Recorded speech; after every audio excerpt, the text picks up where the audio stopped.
Hello guys, आप सभी लोगों का स्वागत है मेरे चैनल एनिमे सैंपाई पर। और आज मैं आपके लिए चेनसॉ मैन के एपिसोड 12 को हिंदी में एक्सप्लेन करूंगा। तो चलिए इस एपिसोड के एक्सप्लेनेशन को शुरू करते हैं। तो एपिसोड की स्टार्टिंग में गन डेविल आकी का गला घोट रही होती है और फिर आकी बेहोश हो जाता है। और जब उठता है तो उसके सामने हिमेनो बैठी होती है और वो उसे एक सिगरेट दिखाकर कहती है कि सिर्फ एक। तो आकी कहता है कि नहीं, ये हड्डियों के लिए बुरी होती है। तो हिमेनो कहती है मुझे लगा था कि तुम करोगे, क्योंकि हम दोनों अब काफी समय तक साथ रहने वाले हैं। और फिर वो उदास सा चेहरा कर लेती है। तभी आकी उस सिगरेट को पकड़ लेता है और कहता है कि ठीक है, लेकिन ये पहली और आखिरी बार होगा जब मैं एक सिगरेट जलाऊंगा। तो हिमिनो कहती है ठीक है, और ये काम मैं करूंगी। तो आकी कहता है कि आप सच में बुरी हो, जो कि एक 18 साल से कम उम्र वाले को स्मोकिंग करने के लिए बोल रही हो। तो हिमिनो चौंक कर कहती है कि क्या तुम सच में 18 साल से कम हो? तो इसका मतलब यह है कि तुम्हें ये नहीं करनी चाहिए, और अब लाओ मुझे ये वापस दे दो। तो आकी उसे वापस कर देता है और फिर वो कहती है कि मैं इसे तुम्हारे लिए संभाल कर रखूंगी, और जब तुम्हें इस चीज की आदत हो जाएगी तब मैं तुम्हें ये दूंगी। इसके बाद प्रेजेंट टाइम में हम लोग आकी को अपने घुटनों पर बैठा हुआ देते हैं, और जब वो अपना चेहरा ऊपर की तरफ करता है तो गोस्ट डेविल उसके सामने अपनी मुट्ठी किए होती है। और ये देखकर अकाने भी शौक सी हो जाती है, और जब वो अपनी मुट्ठी को खोलती है तो उसके अंदर वही सिगरेट होती है जो कि हिमिनो ने उसके लिए रखी थी। और उसे देखकर आकी भी चौंक सा जाता है, और जब आकी उसे पकड़कर देखता है तो वो पूरा शॉक हो जाता है, क्योंकि उस पर लिखा होता है इजी रिवेंज, यानी कि आसान बदला। और ये पढ़कर वो थोड़ा सा शांत होता है, और फिर वो अपनी तलवार को उठाकर आगे की ओर बढ़ने लग जाता है। और वो कहता है कि हिमिनो ने मुझे बताया था कि गोस्ट डेविल की आंखें नहीं है, इसलिए वो लोगों के डर के सहारे ही उन्हें देखती है। और फिर वो उससे नीचे से चला जाता है, और ये देखकर अकाने भी शौक में होती है। और फिर आकी उसके ऊपर चढ़ने लग जाता है और उसकी गर्दन के पास पहुंच जाता है, और फिर वो अपनी तलवार को उठाता है। और उसी समय उसे हिमिनो की याद आती है, और वो कहता है कि हिमिनो, मैं तुम्हारे पास जल्दी ही आऊंगा। और फिर वो उसके सर को काट देता है और वो वहीं पर मर जाती है। और ये देखकर अकाने भी पूरी तरह से शौक में होती है, और फिर आकी उसकी ओर देखता है तो वो पूरी तरह से डर जाती है और अपने स्नेक डेविल को बुलाने लगती है। लेकिन तभी आकी कहता है कि उसे मारना मत। और तभी हम देखते हैं कि कोबेनी उसके गले पर नाइफ रखी होती है। तभी आकी उसके पास आकर कहता है कोबेनी, तुम बबली सेफ्टी में अभी तक क्यों रुकी हो? तो कोबेनी कहती है इसलिए क्योंकि हमें बोनसेस मिलने वाले हैं। और उसके बाद हम लोग पावर और डेंजी को एक लिफ्ट में देते हैं, और पावर एक जॉम्बी का हाथ खाने लग जाती है। और ये देखकर डेंजी कहता है कितना गंदा है। तो पावर कहती है कि मीट तो मीट होता है, और चाहे वो मुर्गे का हो या सुअर का हो या इंसान का। और फिर वो दोनों एक दूसरे से लड़ने लग जाते हैं, और डेंजी कहता है कि हम लोग यहाँ पर उस सामुराई स्वॉर्ड को पकड़ने आए हैं, और जब हम उसे पकड़े तो तुम उसे खा मत जाना। और तभी वो लोग 7th फ्लोर पर पहुंच जाते हैं, और जब लिफ्ट खुलती है तो उनके सामने बहुत सारे जॉम्बिस होते हैं। और फिर डेंजी पावर से कहता है कि उन्होंने अभी हमें देखा नहीं है तो आवाज मत करना। लेकिन तभी पावर मुस्कुरा देती है और वो जोर से बोलती है कि मेरा नाम पावर है। और ये देखकर डेंजी को एक शौक सा लगता है, और फिर वो कहती है कि मैं इन्हें हरा सकती हूँ। और फिर वो डेंजी से कहती है कि मेरे पीछे आओ। और फिर वो अपने खून से 2 ब्लेड बना लेती है और उन्हें मारने चली जाती है। और इधर डेंजी उसे देखकर सदमे में होता है और लिफ्ट बंद हो जाती है। और इधर पावर सभी को मार रही होती है, तभी उसके सामने एक बड़ा सा ज़ॉम्बी आ जाता है। तो पावर उसके ऊपर छलांग मारकर उसके सर को ही काट देती है। और इधर डेंजी लिफ्ट में होता है, और फिर वो 13th फ्लोर पर पहुंच जाता है, और फिर वो अपनी चेनसो वाली रस्सी को पकड़ लेता है। और जब लिफ्ट खुलती है तो उसके सामने कटाना मैन होता है, और डेंजी कहता है कि आखिर तुम्हें ढूंढ ही लिया सामुराई स्वॉर्ड। और तभी वो कहता है कि रुक जाओ, इससे पहले हम लोग कुछ बातें कर लेते हैं। तुम जिस तरह से इसे निपटाना चाहते हो हम लोग उसी तरह से निपटा लेंगे, बस हम लोगों को संतुष्टि चाहिए। और जिससे उनका डेंजी भी रुक सा जाता है। और फिर कटाना मैन कहता है कि डेंजी, तुमने इनके दोस्तों और मेरे दादाजी को मारा है, और हम सिर्फ चाहते हैं कि तुम इस चीज का पश्चाताप करो। तो डेंजी कहता है कि मैंने इनके साथियों को और तुम्हारे दादाजी को इसलिए मारा था क्योंकि वो लोग जॉम्बिस बन चुके थे। तो कटाना मैन गुस्से में कहता है कि तुम झूठ बोल रहे हो, तुम्हारे जैसे बेवकूफ और घटिया लोग ऐसे ही झूठ बोलते हैं। लेकिन फिर वो शांत होकर कहता है कि अच्छा ठीक है, मान लिया, लेकिन अगर वो लोग जॉम्बिस बन ही गए थे फिर भी वो एक तरीके से इंसान ही थे, और क्या तुम्हें उन्हें मारकर बिल्कुल भी बुरा नहीं लगा? तो डेंजी कहता है कि बिल्कुल भी नहीं। तो कटाना मैन कहता है कि सावातारी ने मेरा दिल भी कटाना डेविल के साथ बदल दिया था,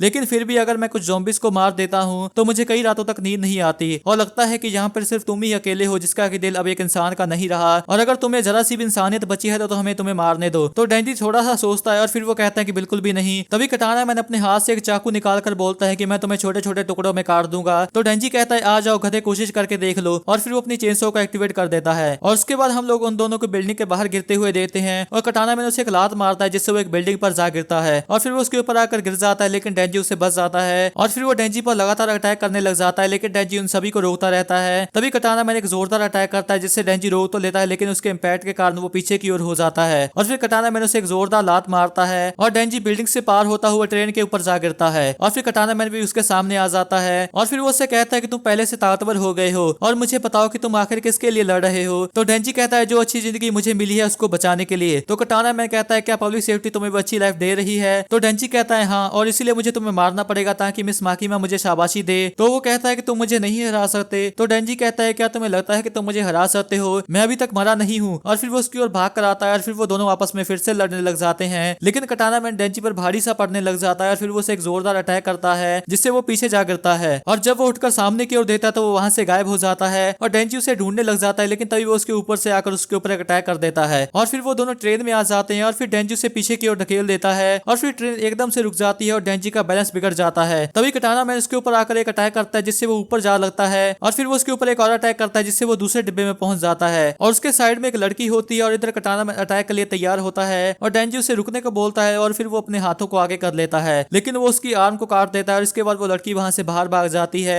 इसके बाद कटाना मैन मुड़कर फिर से वही अटैक करने लगता है तो डेंजी कहता है क्या हम लोग इस मूव को बैन नहीं कर सकते और फिर वो पलक झपकते ही डिब्बे के दूसरे हिस्से में आ जाता है और डेंजी की एक और आर्म कट जाती है और फिर कटाना मैन कहता है कि अब तुम नहीं लड़ सकते इसलिए तुम्हारा खेल खत्म हुआ और तुम्हें मरने से पहले दादाजी को मारने के लिए माफी तो मांग लेनी चाहिए। तभी डेंजी फिर से खड़ा हो जाता है और वो कहता है कि मैं अभी भी लड़ सकता हूँ क्योंकि मेरे सिर की चेन अभी भी बची हुई है और फिर वो उसकी ओर भाग कर आता है। फिर वो दोनों एक दूसरे से भिड़ जाते हैं और फिर कटाना मैन कहता है क्या दादाजी ने तुम्हें ये नहीं सिखाया कि कब हार मान लेनी चाहिए और हम देखते हैं कि डेंजी की चेन टूट जाती है। तभी डेंजी कहता है कि तुम्हारा शुक्रिया कि तुम सिर्फ मेरे सर के पीछे ही गए और तभी हम देखते हैं कटाना मैन बीच में से कट जाता है। फिर डेंजी कहता है क्या तुम्हारे बुड्ढे ने तुम्हें ये नहीं सिखाया कि एक शिकार को कभी भी शिकारी की बात पर भरोसा नहीं करना चाहिए और हम देखते हैं कि डेंजी की लात एक चेनसॉ में बदल चुकी होती है और फिर कटाना मैन कट कर नीचे गिर जाता है और फिर जब वो अपनी आंखें खोलता है तो वो देखता है कि उसके हाथ बंधे हुए होते हैं और फिर डेंजी वहां पर आकर कहता है कि तुम बिल्कुल मेरी तरह ही हो, तुम अपने हाथ से कटाना निकालते हो और अपनी बॉडी को फिर से ठीक भी कर सकते हो। तभी कटाना मैन कहता है कि मैं तुम्हें मार डालूंगा। तो डेंजी कहता है कि लूजर्स को शोर मचाना बहुत पसंद होता है और अभी कुछ ही समय में पुलिस आ जाएगी और वो तुम्हें जेल ले जाएगी और सच कहूं तो मुझे बिल्कुल भी संतुष्टि नहीं मिली। तुमने हिमीनो को मार दिया और तुम्हारी बदौलत दुनिया में एक और हॉट लड़की कम हो गई पर तुम्हें इस चीज की बिल्कुल भी परवाह नहीं है और इसीलिए तुम अपनी बाकी की जिंदगी जेल में ही बिताओगे और मुझे इस चीज को कैसे हैंडल करना चाहिए। तो कटाना मैन कहता है कि तुम इसके बारे में कुछ नहीं कर सकते, तुम सिर्फ पब्लिक सेफ्टी के कुत्ते हो। तभी डेंजी को सोचने लग जाता है। फिर वो एक स्माइल के साथ कहता है हमारा यहाँ पर एक मुकाबला होने वाला है और ये सुनकर कटाना मैन भी शौक सा हो जाता है और फिर आकी भी वहां पर आ जाता है और फिर वो रेडियो पर बैकअप बुलाता है। फिर डेंजी आकी से पूछता है क्या तुम भी इस मुकाबले में भाग लेना चाहोगे, ये सबसे बेस्ट मुकाबला होगा। तो आकी कहता है कैसा मुकाबला। तो डेंजी कहता है कि इसने हिमीनो को गोली मारी थी तो मैं सोच रहा हूँ कि हमें भी इसे मारना चाहिए और इसीलिए हम ये मुकाबला करेंगे और हम इसकी गोटियों पर मारेंगे और पुलिस आने से पहले जिसके मारने से ज्यादा जोर से चीखेगा वो जीत जाएगा। और ये सुनकर कटाना मैन कहता है क्या तुम एक पागल हो। तभी डेंजी एक स्माइल देता है और उसे देखकर आकी नीचे बैठ जाता है और डेंजी उससे पूछता है कि क्या तुम आओगे या नहीं। तो आकी कहता है कि हमारा काम था इसे पकड़ना, ना कि खुद को खुश करने के लिए इसे टॉर्चर करना और मुझे नहीं लगता कि हिमेनो भी ये चीज चाहती होगी। तो डेंजी भी कहता है कि सही कहा। तभी आकी हिमेनो की दी हुई सिगरेट को निकाल कर देता है और फिर वो उठकर कहता है कि अगर मैं जीत गया तो मुझे क्या मिलेगा। तो डेंजी कहता है इसकी फैमिली के गहने और क्या। और फिर वो उसकी ओर आने लगते हैं और इधर पुलिस वाले सभी क्रिमिनल्स को पकड़ लेते हैं। फिर हम कटाना मैन को चिल्लाते हुए देखते हैं और वो दोनों उसकी गोटियों पर अपनी लातें मार रहे होते हैं और वो जोर जोर से चिल्ला रहा होता है। इसके बाद हम लोग माखिमा को देखते हैं जो कि अपने बॉस से कहती है ये सारा हमला अकाने सावातारी ने करवाया था जो कि प्राइवेट सेक्टर की एक पुरानी डेविल हंटर थी और उसका गन डेविल के साथ कॉन्ट्रैक्ट था और उसी ने याकुजा को गन दी थी और इसके बदले में उसे चेनसॉ डेविल का दिल लाने को कहा गया था। तो वो कहता है आखिर गन डेविल को चेनसॉ डेविल का दिल क्यों चाहिए। तो माखिमा कहती है कि इससे पहले कि हम उससे इसका जवाब जान पाते वो और फिर हम अकाने को कोबेनी के साथ देते हैं लेकिन तभी स्नेक डेविल आकर उसे खा जाता है और फिर माखिमा का बॉस उससे पूछता है कि क्या ये सुसाइड था। तो माखिमा कहती है मुझे लगता है कि वो अपने आप ही एक्टिवेट हो गया होगा क्योंकि गन डेविल के कॉन्ट्रैक्ट की यही शर्तें होंगी कि जब वो पकड़ी जाए तो स्नेक डेविल आकर उसे खा जाए। और हमें बिल्डिंग में से 1.4 किलोग्राम गन के पीसेस मिले हैं और जब हमने उन्हें पब्लिक सेफ्टी के पास जो 5 किलोग्राम के पीसेस है उनसे मिलाया तो अब जाकर वो आखिरकार अपनी मेन बॉडी की तरफ जाने लगा है और उसका बॉस कहता है कि अब टाइम आ गया है और वो कहां पर जा रहा है। इसके बाद कैमरा माखिमा के चेहरे की तरफ जाता है और इसके बाद हम लोग आकी, डेंजी और पावर को एक साथ मजे करते हुए देखते हैं और फिर वो लोग घर में आकर डिनर करते हैं और फिर डेंजी और पावर दोनों वहीं पर सो जाते हैं। इसके कुछ समय के बाद आकी बाहर आता है और फिर वो चेयर पर बैठकर हिमीनो की दी हुई सिगरेट को निकालता है और फिर वो उसे जला लेता है। और इधर हम लोग डेंजी को देखते हैं जो कि वही पहले एपिसोड वाला सपना देख रहा होता है और फिर वो उस डोर के पास पहुंच जाता है तो हम वहां पर छोटे डेंजी को देखते हैं और वो कहता है कि मुझे ये सपना हमेशा आता है और मैं इसे हमेशा ही भूल जाता हूँ। तभी इसे दरवाजे के पीछे से पोचिता की आवाज आती है और उसे सुनकर डेंजी कहता है कि पोचिता बाहर आओ, कम से कम मैं तुम्हें सपने में तो अपना पेट बना ही सकता हूँ। और फिर वो उस दरवाजे को खोलने लगता है तभी पोचिता कहता है कि तुम इस दरवाजे को नहीं खोल सकते और फिर वो दरवाजा उससे दूर हो जाता है। इसके बाद हम लोग दिन में एक लड़की को देखते हैं जो कहती है डेंजी तुम एक गाँव के चूहे और एक शहर के चूहे में से क्या बनना पसंद करोगे। और फिर वो एक कैफे के अंदर चली जाती है और इसी के साथ ये एपिसोड और ये सीजन एंड हो जाता है। तो गाइस चेनसॉ मैन के पहले सीजन के साथ आप सभी लोगों का बने रहने का बहुत बहुत शुक्रिया। और अगर आपको इस एपिसोड की एक्सप्लेनेशन अच्छी लगी तो इस वीडियो को एक लाइक कर दे और आपको ये एनीमे कैसा लगा इसके बारे में आप नीचे कमेंट में बता सकते हैं और हो सके तो मेरे इस चैनल को जरूर सब्सक्राइब कर लें। तो मिलते हैं कौन एक्सप्लेनेशन वीडियो के साथ, तब तक के लिए टाटा बाय बाय।